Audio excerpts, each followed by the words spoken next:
Hello everybody, welcome back to another video for the day. Now we're diving right back into r/Tales of the Neckbeard, because you know you gotta love that good old-fashioned story time. You know the deal. Like the video, comment down below during the video if you want to start up a discussion, and consider subscribing. Let's go. Our first story comes to us from username Bunsen Boy. Tales of a former Neckbeard #1, Fellowship of the Beards. Hey everyone, long-time lurker, first-time poster. So after spending many hours enjoying all kinds of videos, that's me.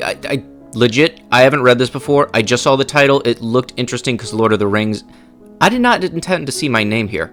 Fun with Failure and Fatal Walter, possibly a few hundred too many hours, I've finally decided to post my own story here. Now, unlike most stories, this one will actually come from the perspective of a neckbeard. Myself, unfortunately. Luckily, I would eventually grow out of this state of mind and begin to better myself.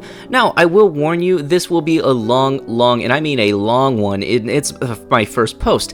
TLDR will be at the bottom. So, the current main cast of the story will come from my time in high school. The names have been changed for privacy. Me, Protagobeard, Milady, AC, my former best friend, Pitang Obonaki, I hope I pronounced that right. Milady's best friend is Samurai. Now, for some background information of myself, I'll try to spare all the nitty-gritty details, but I think I'll start off by explaining that I come from a broken home. When I was 7, my parents got a divorce. Now, while most divorces are bad, I would soon come to learn how bad it actually was when compared to others. My mother would on multiple occasions say that my siblings and I were mistakes and didn't love us. On a number of occasions, she would my sisters and try to get one of my sisters thrown into juvenile mental facility. Safe to say, she was incredibly abusive and off her rocker. She took all of my dad's money and demanded child support from him, even though we stayed with him, which the judge sided and agreed with. Unfortunately, as the saying goes, I had one parent leave and another one stay. My dad, however much he cared for us kids, was no better than my mother, having grown up and looked back on it. He always put down my sisters for being women, essentially having a mindset that women in some way were inferior. While he would never blatantly call them any of the derogatory words, he would make comments that the way they dressed and act was similar to that of other slots and wholesome people. Like, really, Dad, your own daughters? My older brother, I should note I'm the youngest of 4 with my brother, and one of my older sisters being twins, was the crown jewel for my dad. He loved sports and was really good at them, being the quarterback for his high school for 3 years until breaking his thumb this senior year. It didn't help that, yes, he was attractive and built. I would come to see him as a Chad and an enemy, but that would be more because of my father. You see here, I am 5 years younger and half his size, yet if I was able to keep up with my brother in sports, my dad would often comment that I was weak and lazy. When I began to struggle and fail in school, he just called me a disappointment. I would learn that after high school, when I finally got glasses, I had been needing them since elementary. Thanks, Dad, love ya. Now, the reason I'm putting this out first is because I wanted to shed some light on the fact that while not all of them have similar backgrounds, many neckbeards come from 2 branches.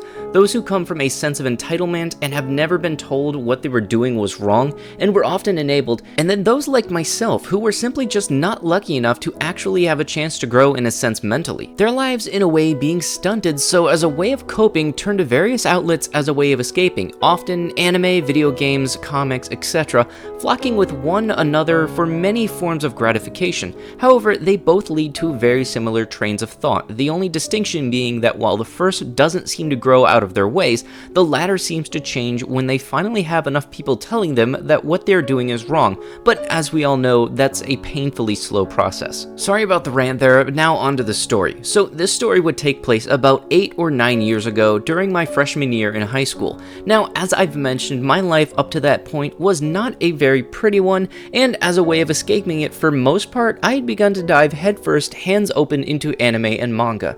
My favorites at the time were Gundam, Naruto, Breaker New Waves, and SAO Sword Art Online.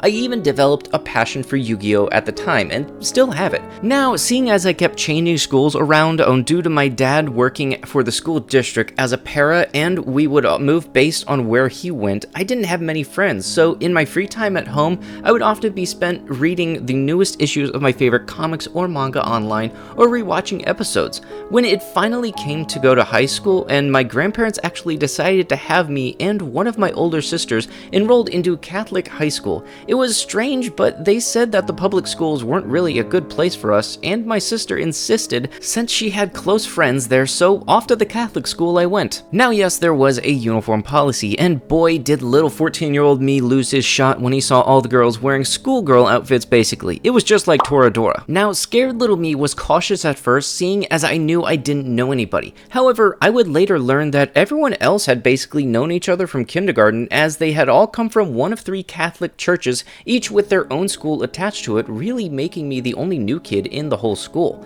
It wouldn't be until the 3rd day after receiving my classes I would stumble upon a group of kids that were talking about Naruto. Now, while there was 4 of them, 2 of them aren't really important per se. I didn't really mention them in the casting. However, one, let's call Gollum, was a sickly built looking kid who looked like the Lord of the Rings characters. Now, I will say for most of high school, he was obsessed with the military, much like you'll find in other subreddits, and is capable of earning the title Military Beard. However, a year after high school, he would enlist and be deployed. So after putting his money where his mouth was for years, he's since earned my respect. Now, let's focus on the last one. This dandruff-cursed, always wearing a black trench coat Yu-Gi-Oh! Master was none other than Petang Obunaki. He earned his name by the other students after his constant obsession with Naruto became of his role features about him. Now, I wasn't smart at the time, but to be wary of these guys with all of their messing around jokes and others, let's say, risky comments. I was just happy they included me, and my sense of humor was already very dark at the time, so I often laughed, having thought about how funny and extreme these comments and jokes were. Having been drafted into my now friends I would call the Beard Force, I was finally just happy having a place and friends with similar interests, everyone else be darned. Now Petang would go on to take me under his wing, as he called it, and teach me the ways of women. Oh God, how I'd cringe over thinking this salty spittoon of an always snowy forecast of a man would know anything about women. Now, when I said these guys had bad hygiene and smell, I meant it, as I didn't notice at first because my hinge was poor as well. Now, not because I just didn't care or claimed oils clean the body like them, but actually because my family and I were going on our 3rd and what later would become 7 months of not having water at our home due to not being able to afford it, so we would just visit our grandparents twice a week to shower if we could. However, after the first week of school, my gym class would be pushed to first period because they needed more students in it. It's here I would be able to actually shower every day after class and begin to maintain a stable hygiene. This would actually help me out a lot and begin to make more friends, as I would finally be able to understand what all the looks were about towards us. When I would comment to them about, they would often throw about how I realized that BS science facts about how natural oils clean the body and over time, and that the products we use now just destroy the body. Nah fam, you just don't want to take a shower. With this new schedule change, my English class was moved to 2nd hour. This is where I would meet her, the milady of this tale, AC. Now, while I will go on to say that yes, there were a lot of attractive and cute girls in my school, I was never interested in them as much in a romantic way because I was too embarrassed to share them in my life. But she was different. She caught my eye real quick, and as she looked at me, she sat down in front of me and smiled and said this: "Hey, so you're Protagobeard, right? I'm AC. Nice to meet you." Now, you would think something as simple as that would be easy for me to answer, but as I looked into those beautiful green eyes, my mind shut down faster than a city power outage. For some reason, I still have no clue to this day. The first thing out of my mouth went this: "What is it, mamacita?" Now, while she laughed it off and continued to speak to me, trying to just make conversation, I was so embarrassed that I jumped ship and abandoned my body for the duration of the class. To this day, I have no idea what she was talking about. I just remember her lips moving and me nodding a lot and saying the generic yes and no's. Over the next couple of days, I would learn we didn't have a lot in common at first. She didn't play video games, wasn't big into comics, and actually didn't watch any anime. However, she did love Pikachu. Now, miladies and gentle that was enough for me to spring off. Attempting to narrow the distance between us, I started drawing small comics on my notes of Pikachu that she actually quite enjoyed. Over time, I would share AMVs of Pokemon that I found that used her favorite songs. She would then ask me to find videos of specific songs she liked and if there was anything for them. Now, while it was hard, I would find some of the various anime that used her style of music, which was more feely and chill vibes. This turned out to be good success, and pretty soon we changed changed from Pikachu being our only thing remotely in common to just talking about music and other things outside of our school lives. I couldn't believe things were going my way. However, this wouldn't be Neckbeard's story if there wasn't cringe involved, and it's finally time we start. The homecoming dance was coming up, and I was excited as heck. Little known fact about me that only my siblings and a few friends know about is I have a passion for dance. I'm talking b-boy breakdancing, some formal dancing, the works. I actually made it an effort to memorize and perform the same moves from movies like Step Up and Stomp the Yard. It was time to show my moves, and I was happy and ready for it. Even more excited because I want to take AC. While I personally only felt like I was the only one with feelings, I figured we were close enough friends to ask. Now, Patang caught wind of this and decided he'd help me win her over. The fact that anybody was taking interest in me and wanted to help me win over a girl I really liked, I thought it was a blessing, or boy was I wrong. Patang actually suggested that I write her not a poem but a rap song and sing it to her in Sato homecoming proposal. Now, when I say I had my doubts about the plan, I'm totally lying. My dumb butt actually thought, that's a great idea, women love rappers! So Patang helped me write the lyrics, and we thought in some Office and Pokemon references in it. Now, readers, you think that perhaps we would go over the song and maybe memorize it? Nope, we wrote it in one class period and attempted to ask her, but during lunch. We waited until about halfway through lunch when almost everybody was either done eating or too distracted to care. It was time to act. Now, I am thankful Patang decided to come up with me, and I think I was more because he was more happy to see his prized song be in use and wanted front row seats to the action. Now, as much as I wanted to bestow the masterpiece on here, I decided not to, as having changed the names, it wouldn't rhyme and just didn't seem like a fit to me. That said, about the fourth line when I was rapping Kodak with Ya Know Dat, AC's best friend at the time busted into laughter so loud it caused me to stop in my tracks. A lot of people started to look over and see what was going on. "Oh my god, did you even actually think this through, bro?" she shouted out. "I can't believe you actually thought something like this would work." She then pointed, "Look at her, she's red as heck." She pointed to AC. "Oh god, I'm sorry for all of you." She finished before snorting really loud. Now I was embarrassed, and that simple bit actually cut pretty deep. She basically cut me down with laughter. This would get her the nickname Samurai for the rest of the story. God, what a freaking barge! Patang suddenly spoke up, pulling me away.